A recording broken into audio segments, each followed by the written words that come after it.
সুন্দর। তোর হলো তার রিসেপশনের ড্রেসের চেয়ে এটা বেশি ভালো লাগছে আমার। তাহলে এটা তুই পর। বিয়ে তোর, এটা করবো আমি।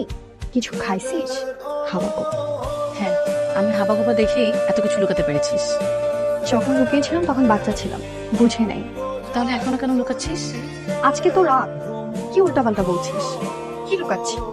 যা যা, রেডি হ, এমনি লেট হয়ে যাচ্ছে। আমি তোকে কতটুকু ভালোবাসি তুই জানিস? জানি।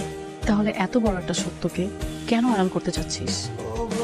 আমি সব কিছু মেনে নিতে পারবো, কিন্তু আমার জন্য তুই কষ্ট পাবি এটা আমি মানতে পারবো না। তিনকে তুই পছন্দ করিস, ওকে নিয়ে এতটা দিন অনেক কিছু ভেবেছিস।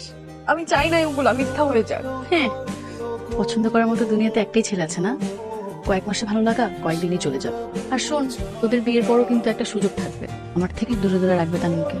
আজকাল কিন্তু এসব অহরহ ঘটে। আপনার কোনো দোষ নেই, আপনি আমাকে অনেকবার বলতে চেয়েছেন, আমি ইচ্ছে করে শুনিনি। আমি বেশি ইমোশনাল কথাবার্তা বলবো না, বান্ধবী আমার আবার কেঁদে ফেলবে, আবার মেকআপ নষ্ট হবে। এখন আমার বান্ধবীকে আপনার হাতে তুলে দিচ্ছি। যদি কখনো শুনি তোরকে কষ্ট দিয়েছেন, খবর আছে কিন্তু। I love you so much. এভাবে বলিস না, বেচারা কষ্ট পাবে। সরি রাহা। এটা বলে তো পার পাওয়া যাবে না, মাঝে মাঝে আমাকে স্ট্যান্ড আপ কমেডি দেখতে নিয়ে যেতে হবে। যেতে দিবি? যখন খুশি নিয়ে যাস।